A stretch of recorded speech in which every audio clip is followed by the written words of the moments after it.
Continue. We're recording. I'm going to now share my screen. You won't see any people's faces anymore. And there we go. Oops.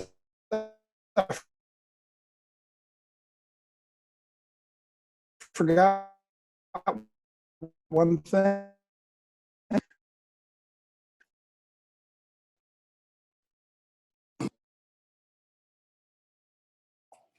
I can't hear Peter. I said, share.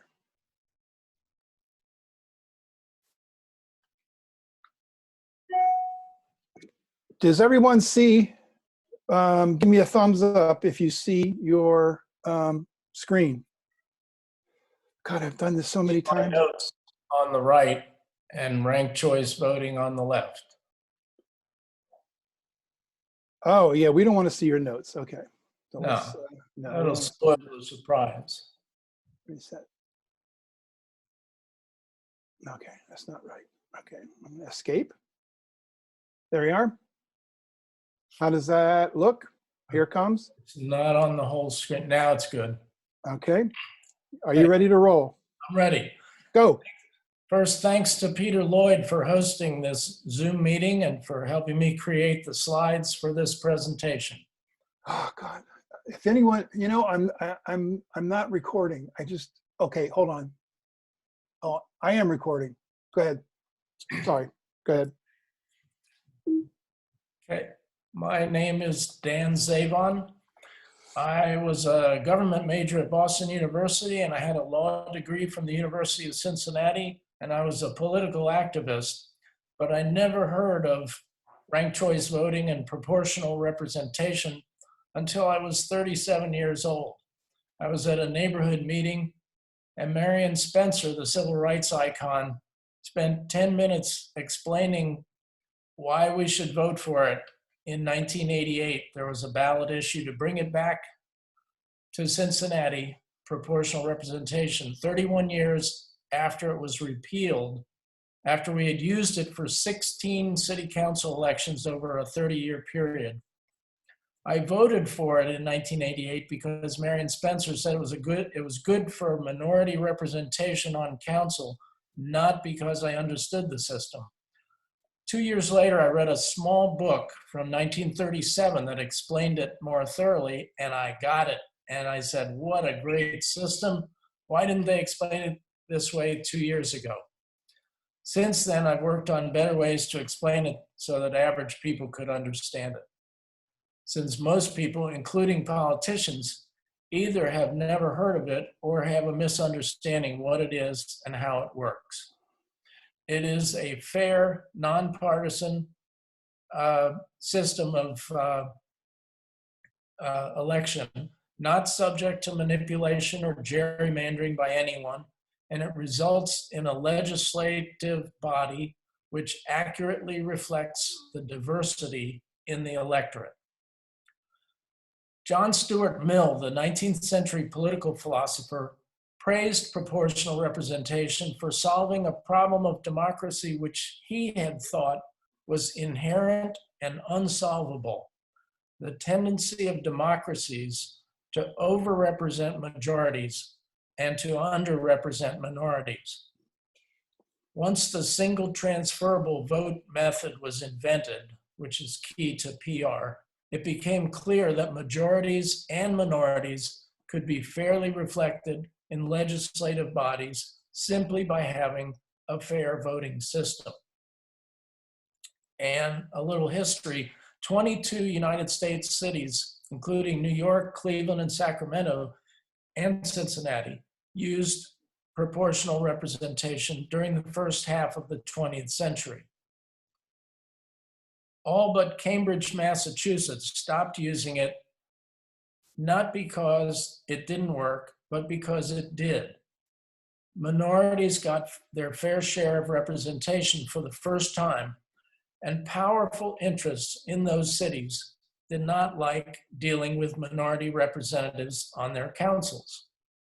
Ranked choice voting is now used in about 18 cities in this country, and several others, including New York City, will be using it in the near future. Maine is the first state to use it for statewide and federal elections. And there is a national effort to get ranked choice voting accepted across the country before the 2024 presidential election. In this presentation, I will explain how ranked choice voting works for electing single seat offices like mayor, governor, or president. Then I will explain how it works for electing multi-seat offices like a city council or a state or national legislature.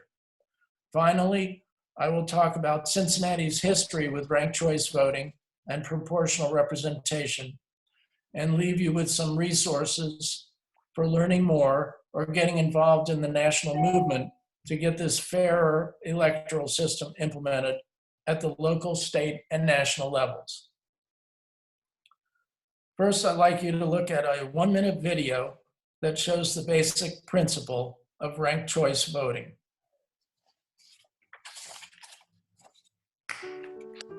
Pick your favorite color.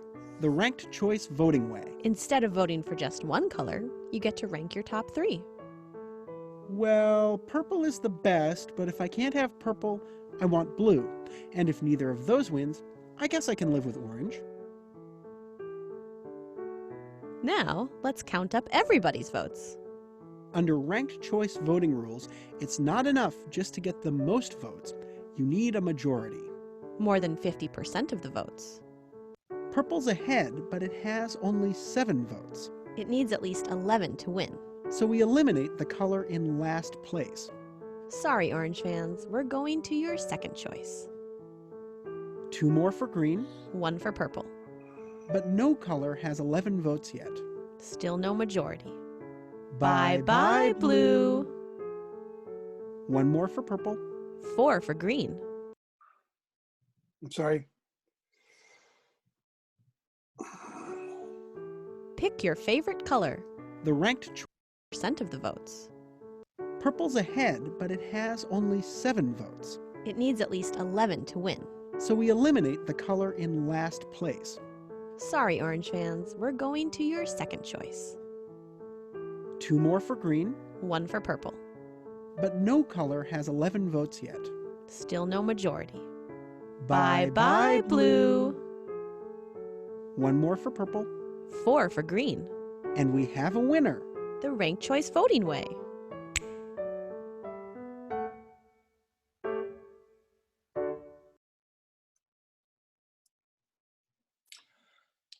So the single member plurality is the name for the election method that is most common in our system.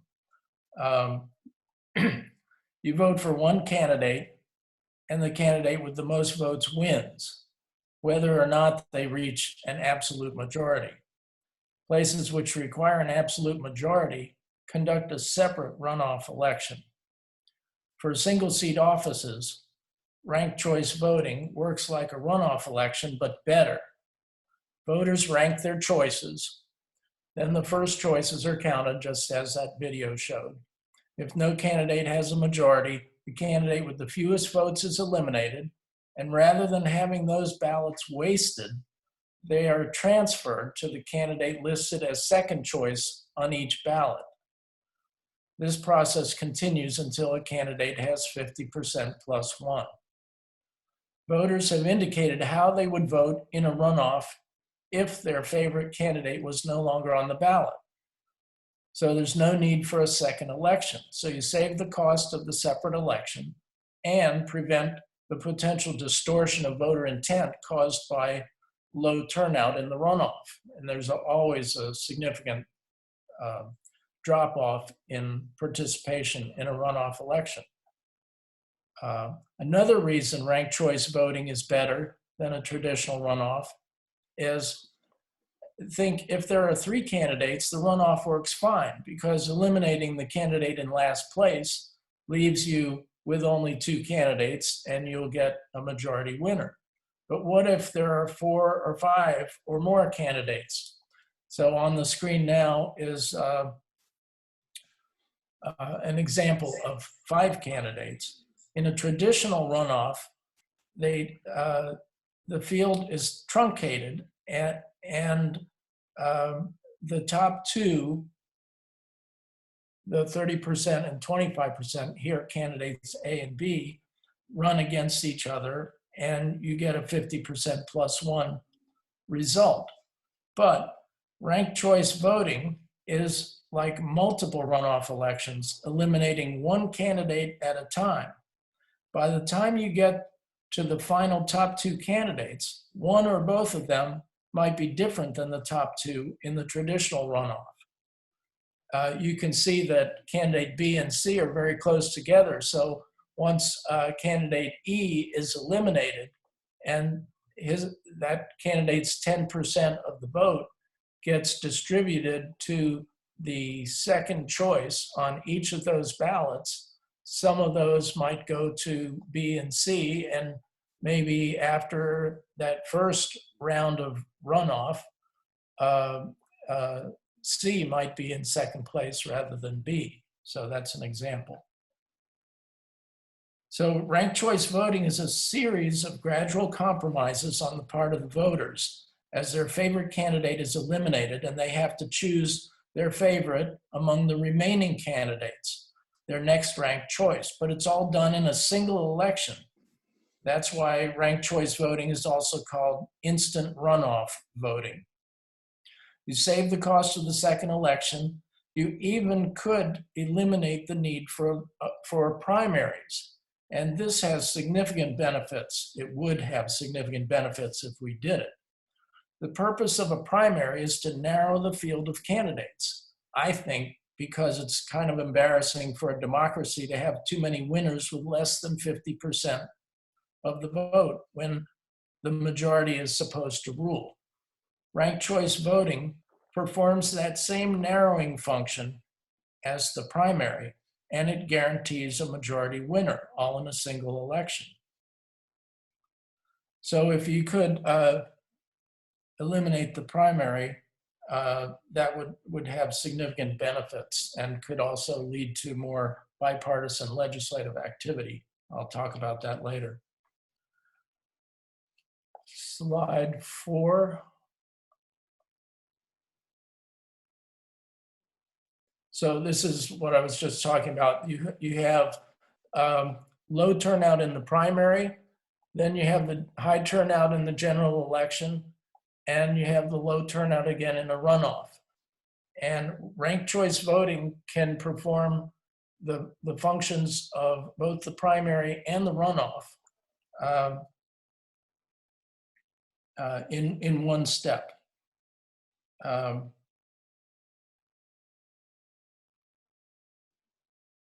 So the problem with the traditional election, the primary low turnout, because of the low turnout in a primary, committed ideologues show up and they dominate in the primary. This reduces bipartisanship in legislatures because lawmakers are afraid to work across the aisle, mainly because they're afraid of being primaried by the extreme wing of their own party. The runoff has low turnout, and so that causes a distortion. Ranked choice voting allows both the primary and the runoff functions to be performed in the high turnout election. Voters can vote for their true first choice without worrying that it will be a wasted vote, or worse, help the candidate they like the least. It eliminates the spoiler effect. Think about the 2000 presidential election in Florida. Ralph Nader, Al Gore, and George W. Bush. With ranked choice voting, Ralph Nader would have gotten a lot more votes because people would not have feared wasting their vote or helping Bush. And Gore would have been elected president with second choice votes on Nader's ballots. And think of the 2020 primaries. Over 2 million votes were cast for candidates no longer in the race at the time of the primary. There was no backup choice because we didn't have ranked choice voting and the votes were wasted. With ranked choice voting, the electoral system has more information about voter preferences. So if somebody has dropped out, the vote could go to the candidate most preferred, the highest ranked candidate who is still in the race. Especially when there are many candidates, there's a split vote. A large number of like-minded voters. Let's see.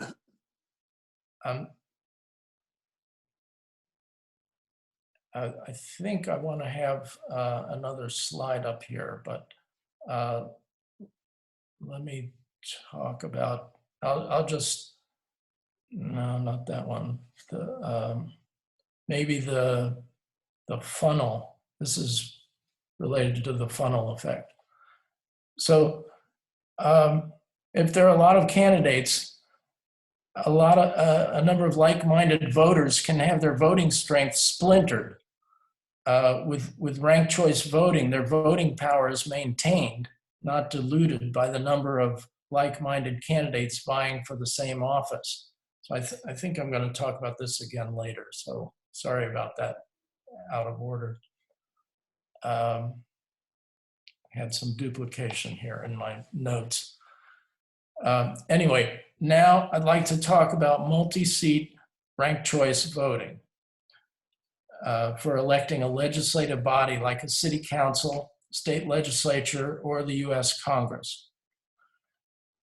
A principle of democracy, a core principle, is that the representative body should accurately reflect or be a microcosm of the electorate.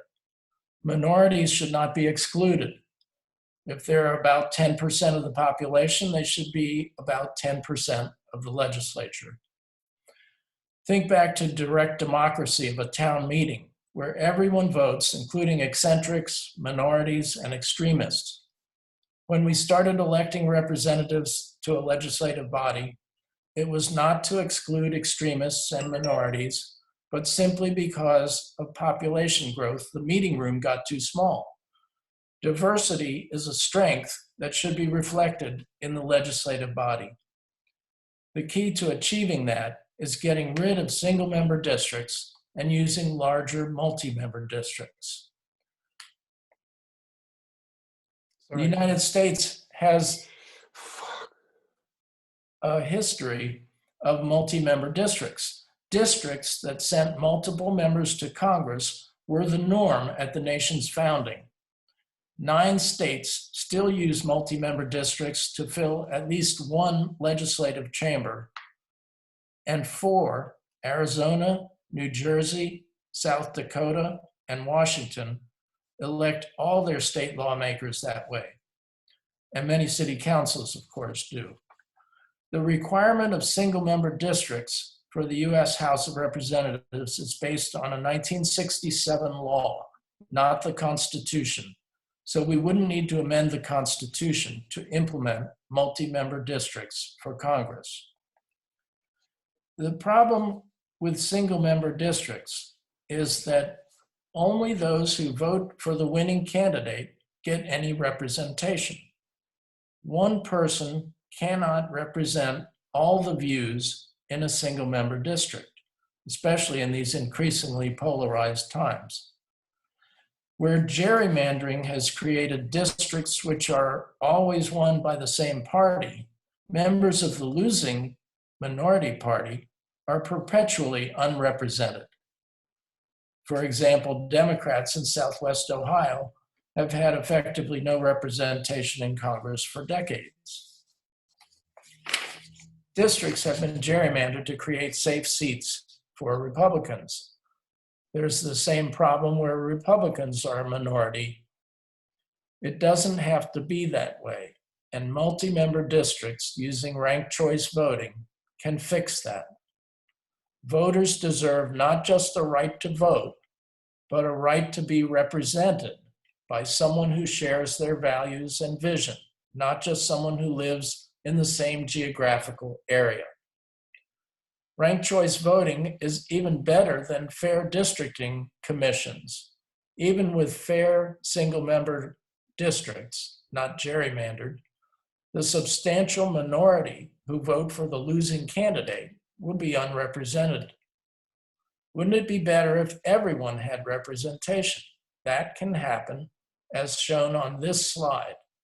Just draw a line. This is supposed to be a rough view of the state of Ohio.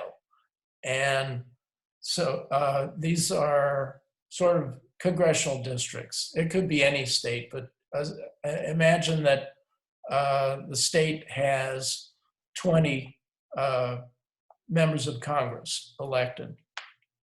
And so if you divide it into 4 districts with 5 members each, that's what this picture is supposed to indicate. So you just draw a line around 4 or 5 current districts, and then elect 4 or 5 representatives from that new larger district. So you have the same total number of representatives elected, but this eliminates the incentive to gerrymander, because moving the district lines doesn't flip the district 100% from one party to another. Some Republicans and some Democrats would still be elected, so every voter could feel represented by a friend, not an enemy. And if all citizens feel represented, they're more likely to participate, to vote, and be politically engaged, which is good for democracy. Minorities should not have the right to rule, but they should have a right to be represented. Majority rule and minority representation are not mutually exclusive. They're both important. Proportional representation allows minorities who have significant numbers, but who may not be geographically concentrated, to combine their votes to elect a representative. It gives any substantial minority of voters, not just racial minorities, the power to elect their fair share of representatives. And the voters determine at each election which issues, racial, ethnic, gender, issue, or ideological, are most important for their favorite candidates, without fear of wasting or diluting their votes. There is no district distortion due to changing residential patterns in between census years. The system automatically adjusts to changing opinions and demographics by fully reflecting voters' wishes, regardless of where they live. The key to giving minorities their fair share of representation is the multi-member districts plus the single transferable vote. Instead of a single member district, you elect the same number of legislators using larger multi-member districts, but the key is giving each voter a single vote rather than, in this case, 5 votes, and the ability to rank your choices in order of preference. Imagine if 20% of Ohio's population were African American, and they were 20% of every single member district. If whites voted for whites and blacks voted for blacks, whites would win every seat in the legislature. With single member districts, residential segregation is necessary for affirmative or benevolent gerrymandering to create minority districts that minorities can win. If 5 single-member districts were combined to form one district electing 5 members, then 20% of that larger multi-member district should be able to control one legislative seat, or 20%.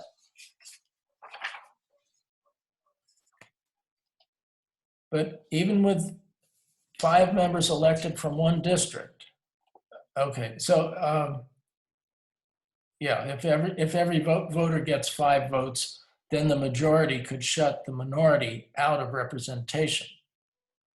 A cohesive Republican majority of 51% to 49% would win all 5 seats, because all 5 Republicans would get 51%. All 5 Democrats would get 49%. So all 5 Republicans would win, leaving Democrats with no representation.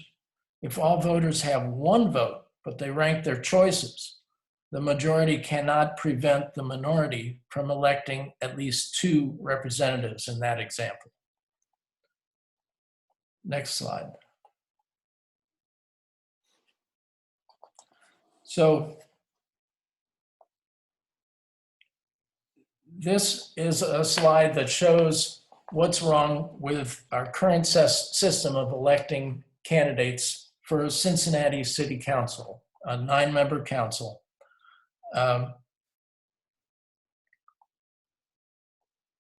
With 9X, all the voters have 9 votes, and all the votes count equally.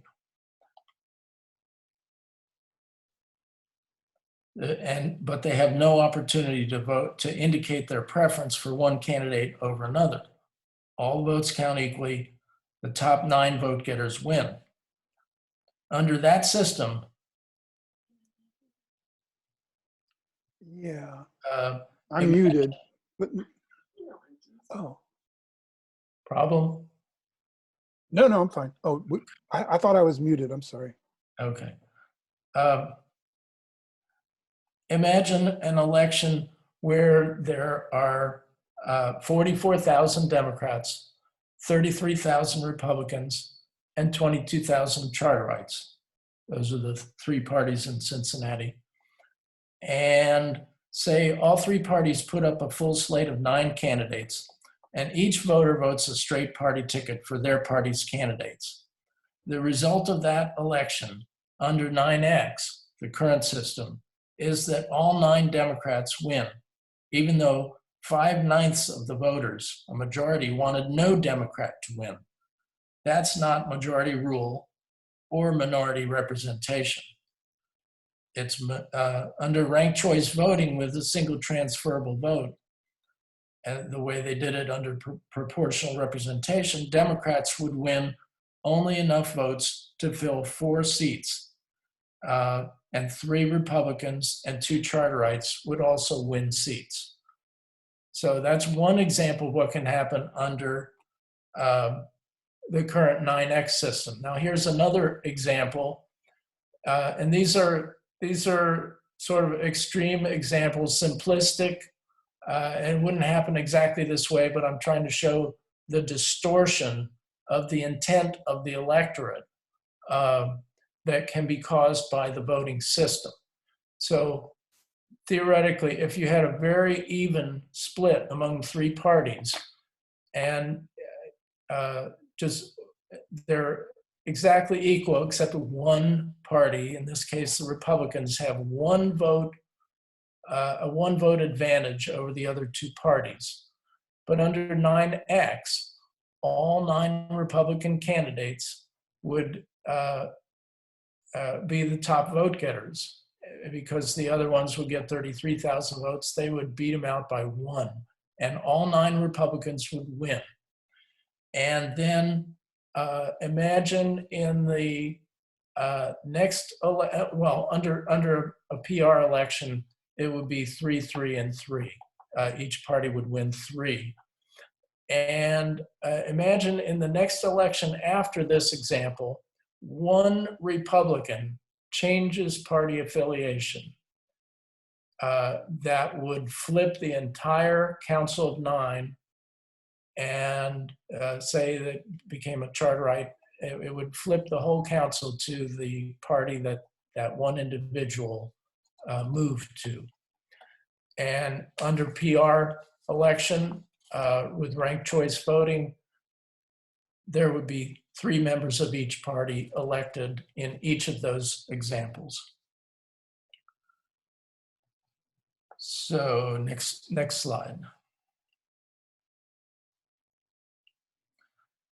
So this slide is a little complicated, but it's designed to show the mechanics of a proportional representation election. Here's how a ranked choice voting with a proportional representation works. Each voter has one vote instead of 9, but they rank their choices in order of preference. Each voter's ballot counts for their first choice unless that candidate can't use their vote, either because they already have enough votes to win or because they have so few votes that they can't possibly win, in which case ballots cast for the eliminated candidate are not wasted, but are transferred to the next highest choice on each ballot. How do you know when a candidate already has enough votes to win? There is a threshold for victory. In electing a council of 9 members, that threshold is 10% of the votes plus 1. This seemed a bit mysterious to me when I first heard about it. Why isn't it 1/9? Why isn't 1/9 the threshold if you're electing 9 members? Here's the explanation. 10 candidates can each get 10% of the vote, 100% of the vote. But only 9 can get 10% plus 1. The threshold for victory is the lowest number of votes that 9 candidates can achieve, but 10 cannot. And this becomes much less mysterious when I realize that the formula is exactly the same formula as the one we use to determine a majority in a single seat office, 50% plus 1. We're electing one person, so 50% plus 1 is the lowest number of votes that one person can get, but 2 cannot. So in the first round, the first choice votes are counted. This slide shows a bin. Imagine it, each blue bar, each bar is a bin. The black box is a bin for each candidate, just big enough to hold enough ballots for the victory threshold. So after the first round, you count the first choices. We have them lined up in order of how many, who's in first place, who's in last place. So maybe in this example, 2 candidates, just based on first choice ballots, have more than enough to win.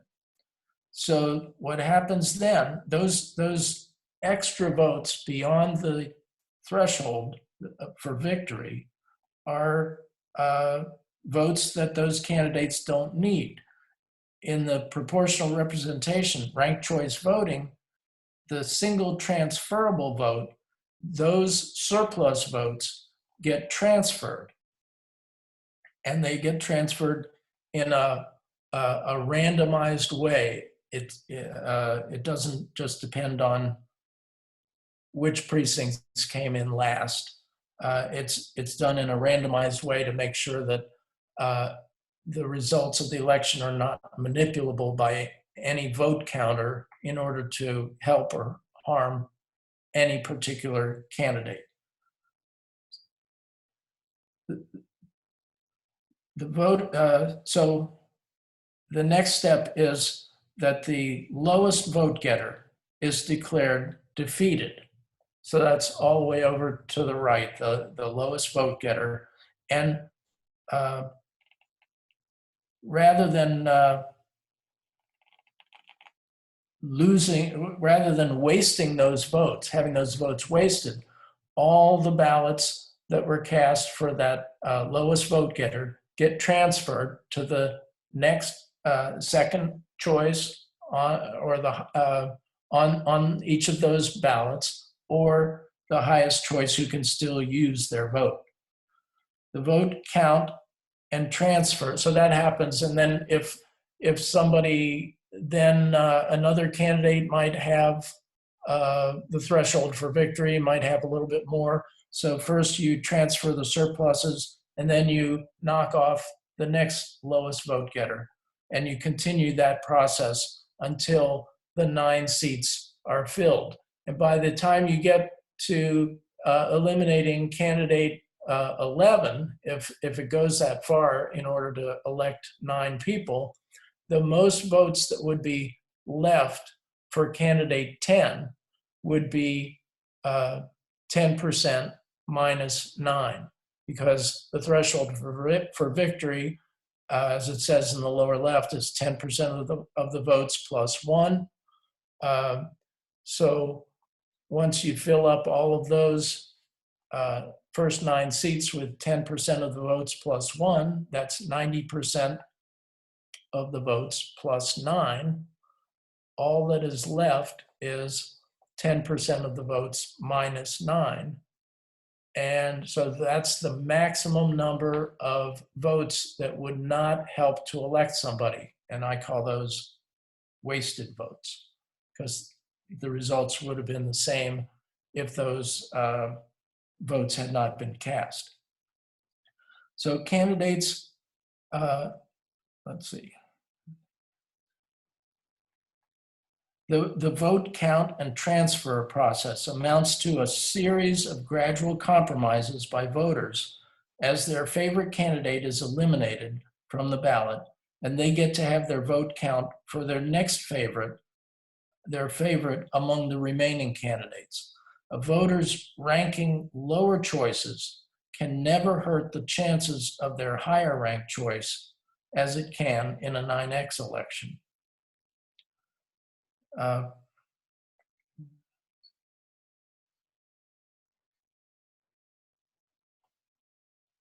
Okay, slide 9.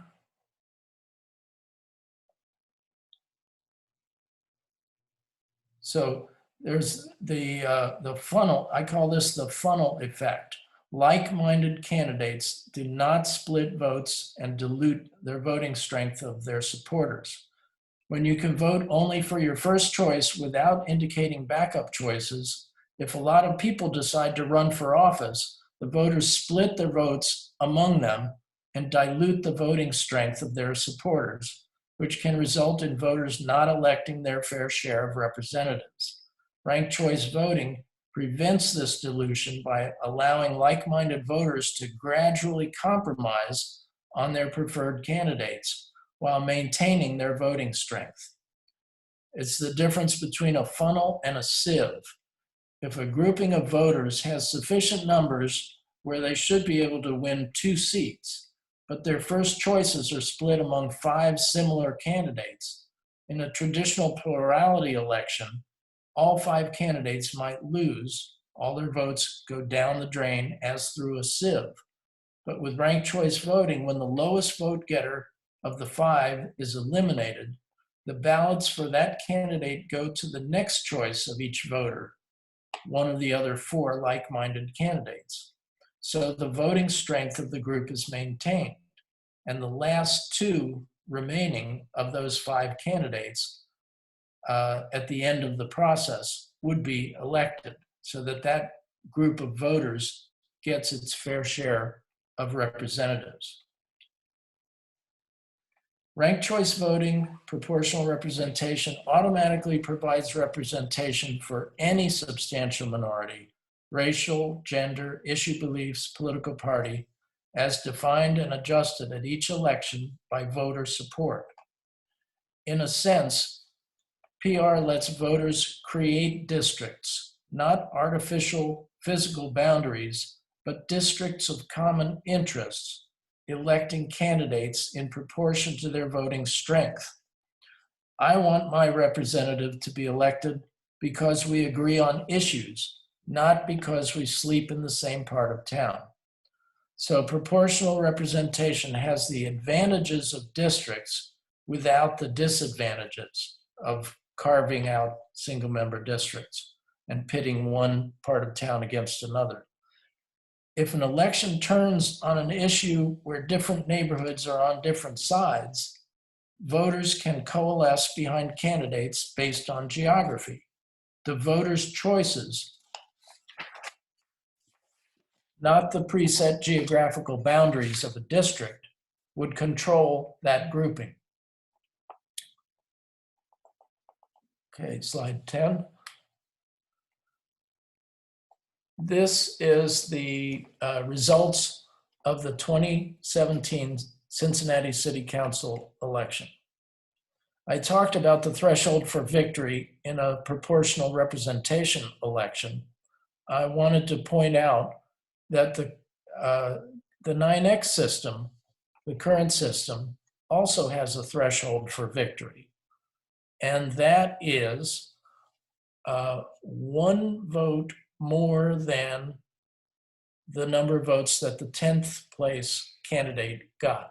So the 10th place candidate lost. And if all 9 winning candidates had received one vote more than the one who came in 10th, the results of that election would have been identical. Those 9 would win with one vote more. So all the votes that the winning candidates receive beyond that threshold of one more than the 10th place finisher are wasted votes, in the sense that they did not help elect a candidate. That if all of those surplus votes had not been cast, the results would have been the same. So those are wasted votes. And all of the votes that were cast for the 10th place through the end, I forget how many candidates there were, but everyone, 10th, 11th, 12th, all the way to the end, every other vote is wasted, in the sense that it didn't help elect someone, because those were the candidates who lost. So the total is in the lower left. There were 213,685 votes wasted in that election, in that they didn't help elect someone, and that was 51.6% of the votes. So one of the arguments against PR the last time it was on the ballot to bring it back, they said, oh, you're taking away 8 of our votes. And so this is designed to show how many of those votes traditionally are wasted. And it averages over the last 7 or 8 elections that I looked at, it averaged more than 50%. It was 52.6%, I think, was the average. Usually it's between 40% and 60%. The more candidates are who run in an election, the more wasted votes there are in general.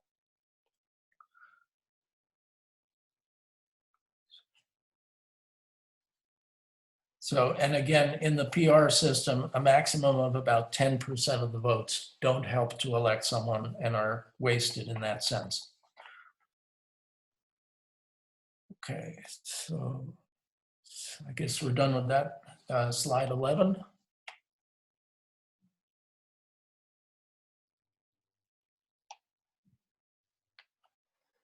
So here's a long list of advantages of proportional representation, and some of them I've gone over, but the voters have more choices. PR is the political equivalent of free market economics.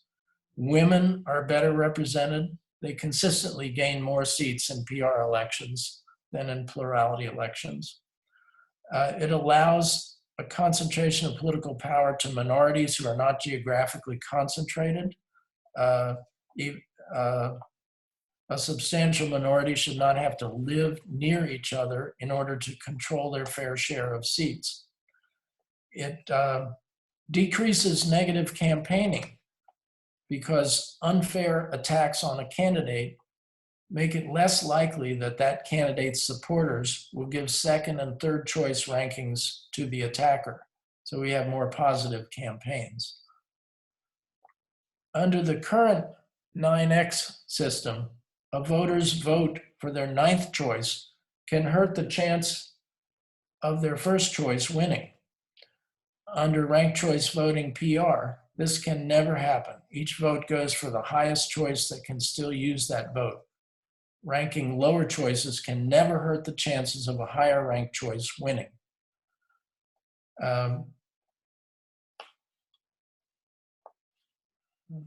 And so I had this long list of advantages, and I tried to think of who is disadvantaged, who loses power in a PR election. And the only people I could think of were political party bosses, because they make their reputation by leveraging whatever support they have in the electorate and gaining more than their fair share of seats. So yeah, some of their interests might be sacrificed if we had PR. Next slide.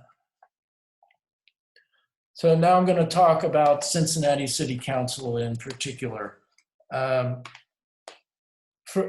40 years, 1884 to 1924, Cincinnati was under the Republican machine boss rule of Cox and Heinecke were the two bosses in succession. And Cincinnati by the 1920s was known as the worst governed city in America. In the last election under this old system, before the Reform Charter was passed, Republicans won 31 of 32 seats on council. The Reform City Charter was put in place in around 1924, and it gave Cincinnati a small council elected at large by proportional representation and a professional city manager. And in 1925, in the first election under PR, Republicans won 3 out of 9 seats, which was their fair share, which indicates that 1/3 of the electorate had been completely dominating city politics and government, hardly Democratic majority rule. Next slide. This is a listing of elections from 1925 to 1961 and shows African-American representation on Cincinnati City Council. Cincinnati used PR successfully for 30 years, from 1925 to 1955. The first African-American council member in Cincinnati's history was elected in 1931 under PR, when blacks were about 11% of the city's population. Most councils after that had 1 African-American elected. Twice, 2 were elected, when blacks were about 16% of the population. Ted Berry was elected in 1949. He got more and more support when he was reelected in 1951, 53, and 55. In 1955, he received the second highest number of first choice votes.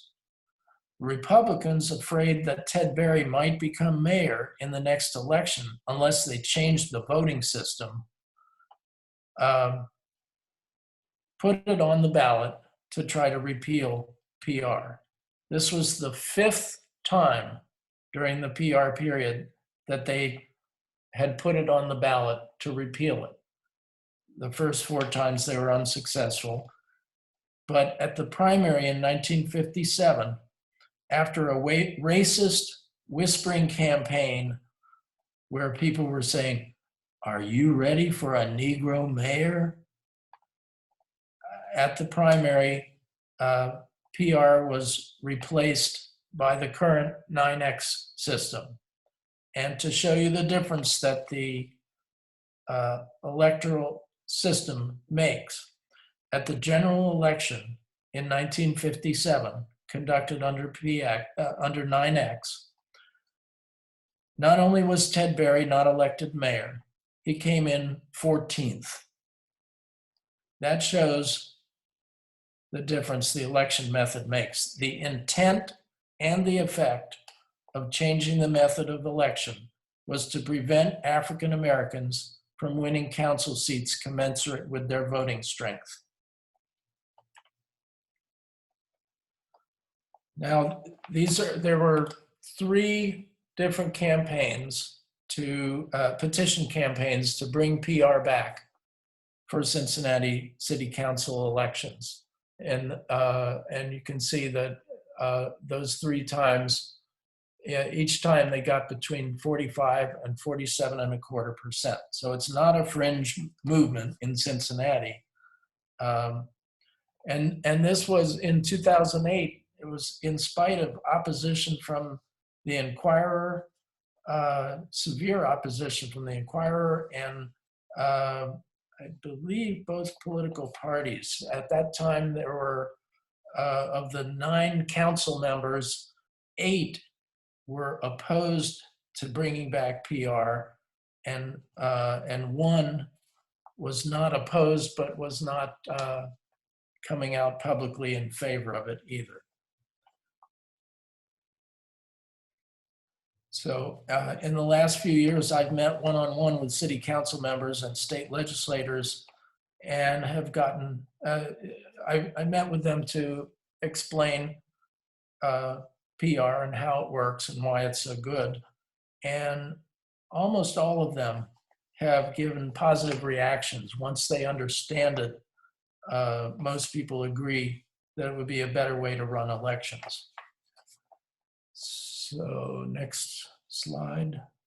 One argument against it, usually the typical arguments were that it's too complicated and it takes too long to count the votes, neither of which was true, but even less so now because the counting of votes has been computerized.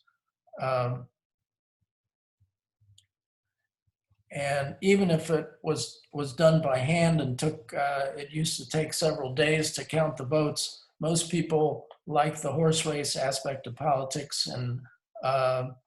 And would you rather have an accurate reflection of the electorate with a little delay, or distorted results immediately?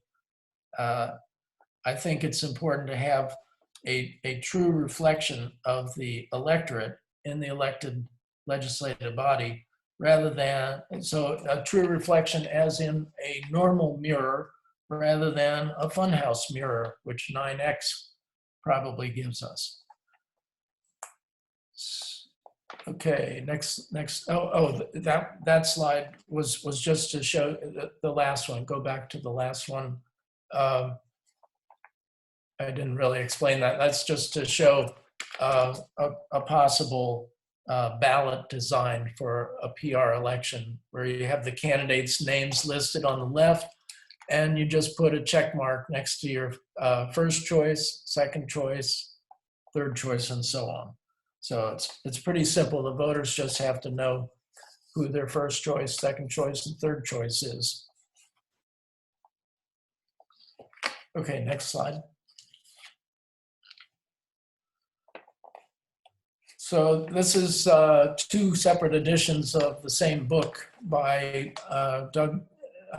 Professor Douglas Amy, a professor at Mount Holyoke College, who wrote a very good book that I recommend, explaining the case for proportional representation in the United States. And he thoroughly knocks down all the arguments raised against PR after explaining the mechanics of it and the advantages of it. Next slide. So here are some references. The organization called Fair Vote is a 501c3 that educates people on proportional voting systems. It's been around since 1992. It was actually founded in Cincinnati. And I was lucky enough to attend the founding meeting. And they have a really good website, and they keep track of where ranked choice voting is happening, and they have some other issues like the national popular vote that they promote also. But it's one of my favorite organizations. And then rankedchoicevoting.org is an organization that helps communities that want to establish a ranked choice voting system. They're the nuts and bolts people of how to run a ranked choice voting election, what kind of equipment is needed. They have all kinds of secretaries of state and people who have run those elections in the various cities where they're doing that, and what kind of equipment you need, and computerization, any kind of technical help. And then the Fair Representation Act was introduced in the House in 2019. Only had a few co-sponsors, but it's actual legislation that would bring proportional representation to the U.S. House of Representatives. And I think the Ranked Choice Voting Act would help. I think it would make it easier for or allowable for various states to enact it. I can't remember exactly what that is, but that's another related act that's been introduced in the Congress. Next slide. Next slide, I have some just references, my contact information if anybody wants to talk about it further after this meeting. And there is a real national movement that Fair Vote is spearheading to get ranked choice voting adopted in more places across the country. And the beginning of that campaign, there's a kickoff this coming Sunday at 5 p.m. And as of last week, they already had more than 500 people signed up for this Zoom meeting. These are people who are already persuaded that ranked choice voting is the right way to go, and we're working on ways to get a real campaign going to have it develop excitement for it around the country, and I guess get it on ballots or get legislatures to pass it. So, and let's see. So if you want to join this movement, you can contact Diane Silver. She is the person at Fair Vote who's coordinating the eastern half of the US for this nationwide virtual gathering. And if you want to help bring PR back to Cincinnati, you can contact me as well. Thanks for listening. I'm ready for questions.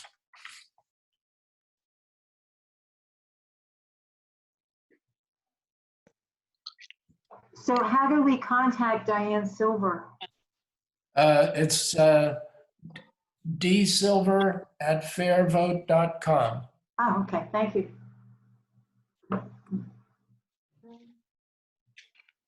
Right. There's no way to refute what he said in 2 minutes, that's for sure. Because there's so many issues involved.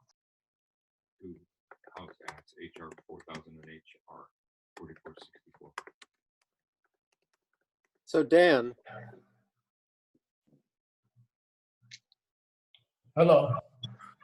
yeah, I just wanted to ask you, in terms of city council, what happens if somebody only ranks their first, second, and third choices and don't rank all the way to 9?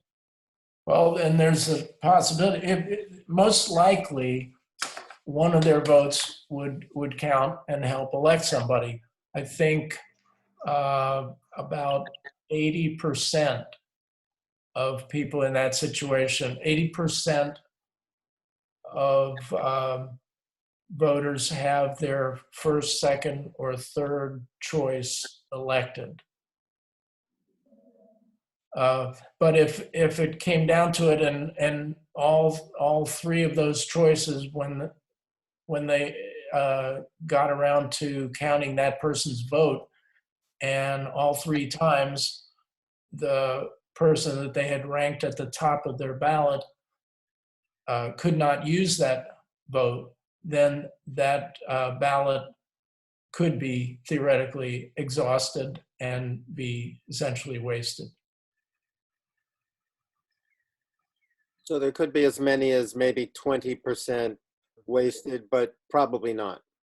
Well, I think it evens out.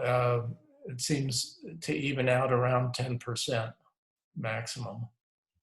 Again, because you wouldn't know, maybe that person's first choice was elected, but without their ballot. You don't know whose ballots elected the person. So it could have been yours or it could have been somebody else's. And yours might have gone for your second choice. You don't know after the election whose ballots exactly went where. But you trust that the vote counting was done in the proper manner so that it was fair and your preferences were abided by. And if your first and second choice got elected, you're going to be happy and think, okay, I voted for that person, and maybe occasionally somebody's ballot didn't actually help elect that person, but you're going to be happy anyway. They got elected. Under our current system, there are so many of those people who had surplus votes. They voted for Roxanne Qualls, and she had twice as many as she needed to get elected. But you don't know that until afterwards. But a lot of those people were happy she was elected, but some of those votes could have gone to other candidates that might have needed them more than she did, and might have been Qualls' allies. Under the 9X system, you can't. The system doesn't handle that, and doesn't meet your interests as well as the ranked choice voting system does, because it's always you're gonna have your highest preference vote. Your vote's gonna go to your highest preference who can use it. Dan, I have a question about the multi-seat districts. I'm not sure how that would work. Can you explain that again, please? Sure. You can, well, we have multi-seats for city council because we have one district and all 9 council members are elected from that same district. So that's one example.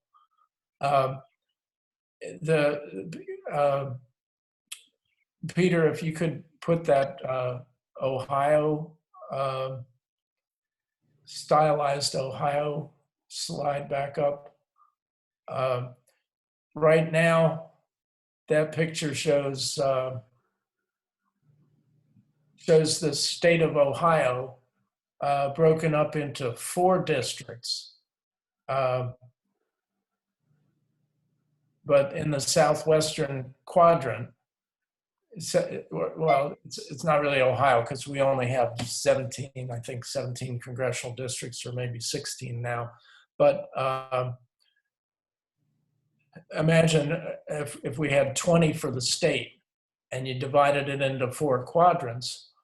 And so there's an example. You had 5 single-member districts, but now we've combined those into one district, electing 5 representatives. Does that make sense? So I didn't quite understand. So you said we would have the same number of representatives as we have now? Yes. For example, here you have the southwestern quadrant, you have 5 single-member districts. And we drew a line around all 5 of those.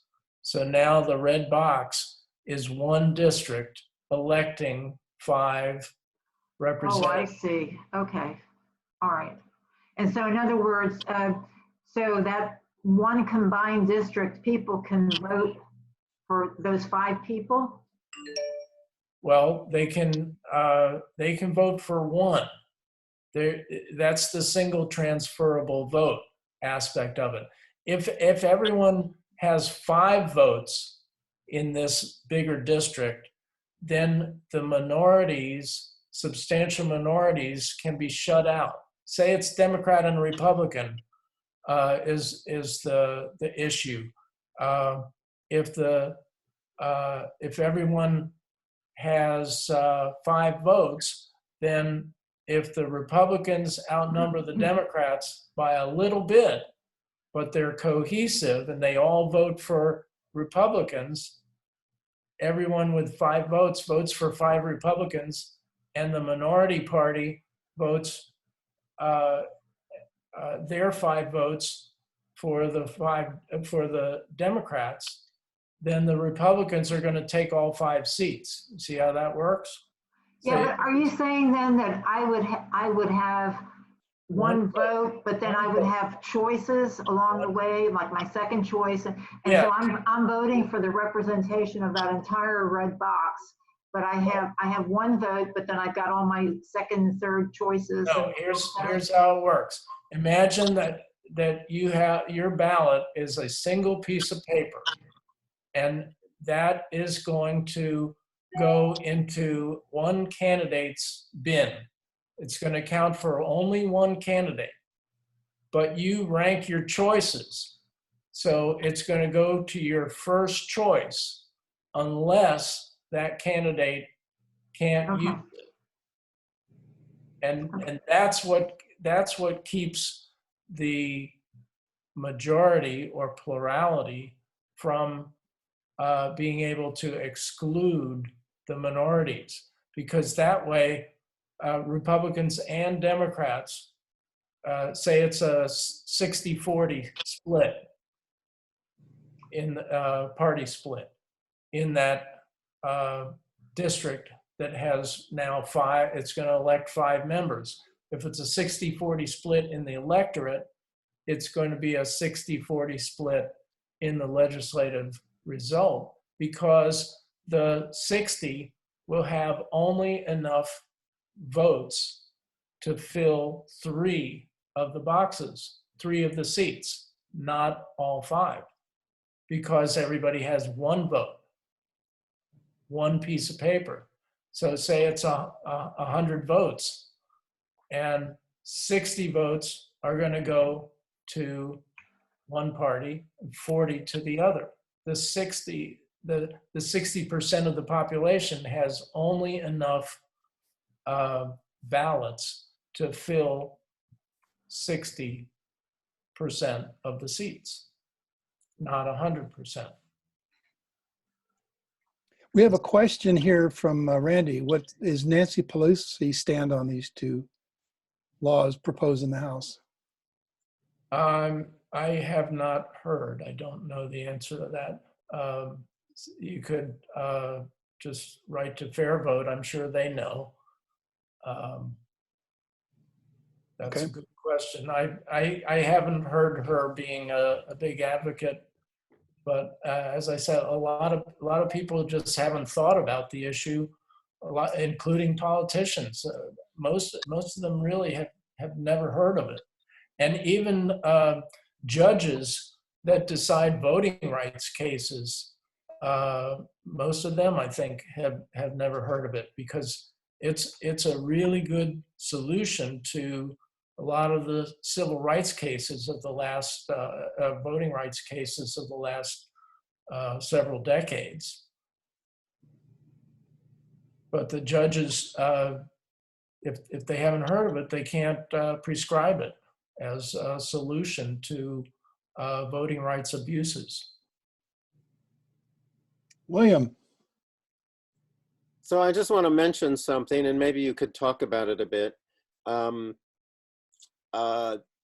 After all the Ohio towns and New York and everybody else, they had these backlashes to prevent minorities most of the time. Sometimes it was blacks, sometimes it was socialists and communists, and they shut down PR all over the country. Only, I think Cambridge, Massachusetts continues to use PR for its elections, but European countries, the vast majority of Western Europe uses PR. Is that not right? Yeah, there are different forms of PR, and a lot of those use a different form than the one I was describing. It's called party list form. And because they have multiple parties. Well, we could have multiple parties too. I consider the system that I described is more American in that it is individual voters voting for individual candidates rather than parties. With the party list system, the party leaders often are the ones who decide who fills the seats. And so you're voting for party representation rather than individual voters, individual candidates. But you still end up with a more representative picture of the electorate, right? Because it's still proportionally represented. Yes, that's true. And women are consistently better represented in proportional representation systems, in multi-seat races. Some of that is because when there's a single seat, the parties tend to pick the one person that they think has the best chance of winning, and women have been discriminated against. But when there's a whole slate in a multi-seat race, parties are much more likely to include women and other minorities on their slate so that they appeal to the broadest range of people. Well, this one wore me out. This is complicated and had a lot of math in it. But I get it. I appreciate it too. I have another one, if I may. Yeah, go ahead. So Dan, you've met with, I think, every member of council and lots of other people in government locally, and almost all of them have, after having it explained to them, or they already knew something about it, agreed this would be a much better way for our government to work, for democracy to work, more reflective of the electorate. This is a good idea. And then what do they do about it? Practically nothing. Why don't they want to move on it? Well, that's a good question. I started meeting with them several years ago, and I guess it was in 2017, and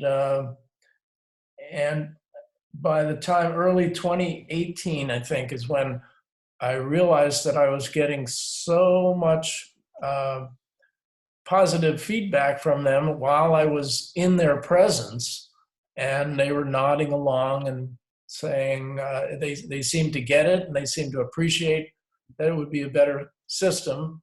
And I was getting mostly that they supported it. I thought they would vote for it. But then in summer of 2018, when it came time, well, early in 2018, I started getting worried. Well, the 3 times it was on the ballot in the last 30 years, it was on by petition campaign. And I felt, that's collecting thousands of signatures to get it on the ballot. That's one way to get it on the ballot. The other way to get it on the ballot is to have 6 members of city council vote to put it on the ballot as a charter amendment. It's a supermajority, 6 out of 9. That's it. I don't think it even requires the mayor's signature under our new mayoral, powerful mayor system. Long mayor, yeah. And so I thought, I was involved heavily with the last 2 petition campaigns in 1991 and 2008. And I felt strongly that most leaders didn't get it. They didn't understand it. And that's why they were opposed to it or weren't supportive of it. They just didn't get it. So I thought, meet with them one-on-one. So I did that, and I started getting these positive vibes from them. And when it got to, I realized I had talked to 6 or 7 of them who had indicated very positive feelings about it. I said, "Whoa, what do I do now?" I was worried because I don't feel competent to run a citywide campaign myself, and I talked to the people at Fair Vote. They had been involved with, even before Fair Vote existed, the executive director of Fair Vote and his wife came to Cincinnati in 1988 and ran the last 2 months of the PR campaign, that first one. No, they came in 91, sorry, for the last 2 months of that campaign that I was involved in, the first one. And then Fair Vote started the following year, and they helped a lot. In 2008, they sent a staff person to Cincinnati to help run the campaign. So I called Rob Ritchie, the executive director and now president of Fair Vote, and he indicated, yeah, if we could get it on the ballot, they would be in a position to hire somebody who with experience running issue campaigns, and they were in a better position now than they were in 2008 to better resource, whatever. So I went ahead with talking to more council members, and when it came time in, I think it was late July of 2018, for the committee of council that decides what issues they should put before council to be charter amendments, I asked them to make that one of the issues they would put on. And a regular citizen can't propose that. It has to be a member of council in that committee, or I suppose on council, not on that committee. But anyway, at that point, no member of council was willing to propose it. And I was confused because they had all indicated support, many of them pretty strongly. And so I'm still confused about what that means. Were they just nodding along to humor me?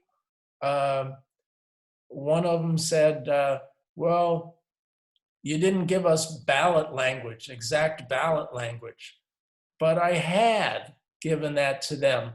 I showed them the exact ballot language that was in the 2008 petition campaign that had exact language for the ballot, explaining exactly what the charter amendment would say and exactly how the votes were to be counted so that it's fair and randomized and not manipulable and all that stuff. So I didn't understand that criticism. Another one said, we need to see a lot of grassroots support before we'll put this issue forward. And that didn't make sense to me either, because we had it on the ballot in 3 separate elections in over 30 years. And each time it came pretty damn close, 45% or more each time. So it's not a fringe movement. And in 2008, it got its highest total, 47.25%, in spite of this massive opposition from the then members of city council. And I thought, how about a little leadership? Now everybody on council is saying it's a good idea. You don't think you guys can say this is a better system and encourage people to vote for it and move the ball forward a little bit just to get over the 50%? And the Inquirer is a Republican rag, and why wouldn't they support it just for their own partisan interest? Because over the last several elections, the Republicans have been the underrepresented minority. They've had 2 members of council at the most, and they probably have enough support in the community that they should, based on fairness, have 3 representatives. So I don't really know what was going on there. That was a disappointment to me. But I'm going to keep trying and keep talking about it to anybody who I haven't talked to already, and explaining it to more people, because the more people understand it, I think the more they will support it, because it's fair for everyone. It's fair for majorities, fair for minorities. And it lets people vote their true preference and not feel like they're rolling dice or wasting votes. Well, another thing that I think it does really well is when we look at what percentage of the potential electorate participates in elections, it's nowhere near as high as it is in European countries. And so there's a lot of disenfranchisement that seems to happen to the American electorate. And this would help ease that, wouldn't it? Well, if you feel like your vote counts, you're more likely to cast one. So, yeah, the research on it hasn't been conclusive, but I would say it couldn't hurt, and it might help turnout. Good. Sounds like the questions. Go ahead, Kat. I just want to say thank you for this explanation. I'm Amen. really glad that we recorded this, because I'm going to need to listen to it a couple more times. It is definitely the best explanation that I've heard thus far. And I really appreciate you doing that. Also, I would like to ask that maybe we can get that information about the two organizations, the fairvote.org and what was the other one? Rankchoicevoting.org. That would be less useful to you unless you're actually running the nuts and bolts of an election under PR. I can go ahead. What I was trying to get at is it would be great if we could send out that information, maybe Peter, via email to people who have not been able to join us on this. And, I would like to send out a message with the video link, and I will take the last two slides as information and put that in the message too. Go see this. I might even put a special link to those people pressed for time. I think that little video inside is brilliant. It explains it in 2 minutes, not as well as Dan did in getting into the details, really demonstrating it in a lot of different examples and real examples too. So I'll try to get all that out in an email to the group. That'd be great. And then at some point, maybe, you're probably already going to do this, Peter, but I would love to hear people's feedback who have been on this Zoom meeting.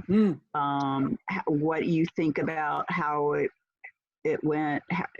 Would you tune in again? Any suggestions, that kind of thing. And you can send them all to Peter at peterlloyd.com. There you go.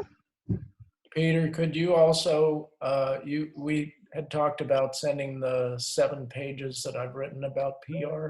Yes, among all the stuff that's come to me, you're gonna have to send that to me again and say one email and say, send this. Because it's there somewhere. Yeah. Could I mention, it's not as specific to America, but it's very entertaining. There is a little presentation that John Cleese from Monty Python made about PR. That's a lot of fun and very informative. I'll add that. Yes, let's see that. It's on YouTube. Mm-hmm. It's on YouTube. It's about 10 minutes. Last time I looked at it, the sound quality was unfortunately poor, but it was very good. Okay, good. You can hunt around YouTube to find a better version, a better Okay. one. Yeah, Yeah. I'll get a good one. All right. Yeah, so tomorrow, yeah, I'll get a lot of that together. I'll announce our next meeting. Well, maybe I'll separate them, but we've got a lot going on. And I don't see any people from far away. I invited some people from the East Coast and and I just wanted it because this can get very big if, we're not limited anymore by driving our cars to the meeting. Well, I hope if anybody is convinced and interested that they'll touch base with Fair Vote and maybe participate in the Zoom meeting on May 3rd about, I'll run my message past you before I send it, Dan. okay. For what it's worth, I invited about 40, 45 people too, including all the members of council. I don't see that any, I No, don't see that any of them showed up. no, at the high point, I think we had 18. That's what I saw, yeah. So I think I think this is good. And I enjoyed it. I mean, I'm Applause. still flipping around it. Yeah. Kudos, Peter. Yes, Very and Dan. Thank I you mean, for doing this. come on. I'm just juggling a few balls. Dan put this whole thing together. So Well let's. done, Dan. I did the content, but Peter put the whole thing together on the videos and the It kept visuals. screwing up in the presentation. No, that's great. That's all That was right. really Many good. hours with me. I'll get the hang of it. Oh, Good guys. job, you guys. All Both of right. you. And Should we close? I'm happy to talk to anybody about it anytime. So Okay. Cool. Who's going to lead the closing prayer? Yeah. I want some cookies. All right, folks. Anything else? Thank everybody for coming. Thanks, everybody. thank you. See you next month. You betcha. Adios, amigos. Thanks, Dan. Goodbye. Thank you, Thank Dan. you, Dan. Thanks, Bill. Thank you. Thanks, Kat.